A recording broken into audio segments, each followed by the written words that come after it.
guys, Brain here, and welcome to another commentary video. Today I want to talk about something a little interesting, and that's complicated base kits for killers. So a lot of killers have come out in the past 2 years that require a lot of interaction on the survivor side, that being like Pinhead's box, that being like Nemesis having to like vaccinate, obviously Wesker, you also have to first aid spray. Basically a complicated base kit is what I'm going to define as that, is needing some extra interaction from the survivor, some kind of coordination among the survivor team. Not just, hey, like something simple like Huntress, where it's just, I throw hatchet, or like Deathslinger, like, hey, I shoot harpoon, I reel you, and I hit you. Something very simple and straightforward like that, I will not be considering a complicated base kit, but something like the box, something like the vaccination, something like the first aid sprays, something that requires input from the survivors. And what I want to talk about specifically today with that is that these things are very, very uniquely anti-solo queue, and makes a miserable experience for solo queue players, but also very severely limits the strong maximum potential of this character. And I want to break that down and how it may potentially be also a good and a bad thing at the same time. And I kind of want to, love you guys for what you think ultimately at the end. So let's go ahead and talk about it. So what brought this into my mind is I played in Sergeant Fidget's charity tournament, Charity Bowl. That happened last weekend, and we raised tons and tons of money for St. Jude's, which was wonderful, awesome, amazing. But I was lucky enough to be a part of it because Field Agent Reaper, who is a Pinhead main, like 8,000-9,000 hours in the game, very, very seasoned, a very strong DBD player, also streams on twitch.tv under Field Agent Reaper, so go check him out. He was my team captain, and I was very, very fortunate that he picked me to be on his team. But we had a match, and we picked him as our killer because he has the most experience on killer out of any of us, and he is a Pinhead main. He's the one I referred to in a previous video as having a Pinhead win streak that is in the 200s, which is very, very, very, very impressive. And he was facing a very, very prominent, good team, and it was interesting to watch because when I'm watching, because I mod for Reaper as well, I'm a mod in his stream because we're like close real-life friends. When I'm on in his stream, I watch a lot of these kill streak games, a lot of these win streak games, and a lot of it really does boil down to a lot of solo queue like situations, not even solo queue, but like not it being a 4-man and not really knowing how to handle the box side of the situation and letting chain hunts happen kind of naturally, or very easily letting Pinhead go walk over and pick up the box pretty easily and start an infinite chain hunt super early. Like, the box is a very, very complicated thing when it comes to especially solo queue. That's why when you guys see me, when I stream Survivor, I just decide, I call it, I'm gonna have to censor this, but I call myself the box because I make it my duty to go grab the box and be the box guy, because you kind of can't trust randoms to consistently go get the box. Realistically, if you're in a team, you can just do call outs on whoever's the most convenient and efficient to go get the box. But if you don't have that, you kind of just gotta like handle that yourself, which, in itself is also a problem, because like it may not be efficient for me to go get the box. If I have no hooks and somebody is on hook, I should be going to get the save. That is what I should be doing. But if I'm the only one available to get the box and everybody else is injured, and if they get the box, they get teleported and insta down, that's not good either. So sometimes it's not even optimal for one person to just be the box person the whole match. It kind of puts you to lose-lose because of that extra part. That complicated base kit pins you down in a very, very, I wouldn't say unfun, but a very, like, it definitely pins you towards, not inherently, but it definitely aims towards the errors on the side of getting a loss.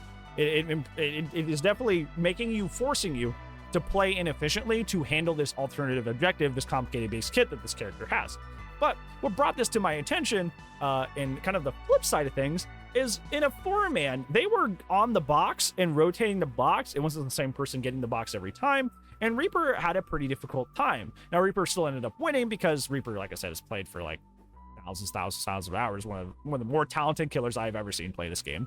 So when it came down to his fundamentals as killer, he was able to kind of circumvent the plays that this team was making superficially, but it was also kind of one of the first times in a while that I'd seen a team really just kind of like shut down the complicated side of this character's base kit. And that's because obviously it was a tournament. They were in a 4-man on comms, obviously, because we're in a tournament. So they were playing in an efficient manner and were able to handle the box pretty easily, which kind of shut down almost half his kit and really forced him to play super efficiently if he wanted any sort of pressure having to do with the box. And that was really, really good to see, and I was really, really good of that team to make that play. But it kind of shows that a lot of these characters-based kits, like Wesker, like Pinhead, like Nemesis, kind of boils down to the fumbling and lack of communication among solo queue or duo queue or any like non-4-man format. So it kind of creates this very firm ceiling for these killers while also making solo queue very miserable, which is kind of like a lose-lose in a lot of situations. Like, do you want, because this is why like people, when they're doing their tier lists, only put Nemesis in B tier, only put Pinhead in B tier, despite being very fantastic characters, is because their complicated base kit only serves to punish people who aren't on comms together. And if they just are, they can kind of circumvent half your kit. They can vaccinate at very inconvenient times. You're fighting Nemesis. They can, obviously like that team did in that tournament match, rotate the box in very efficient ways and deny you half of your kit. And when you're down half of your kit, you're half a killer, which is not good for you. That's not good for you at all.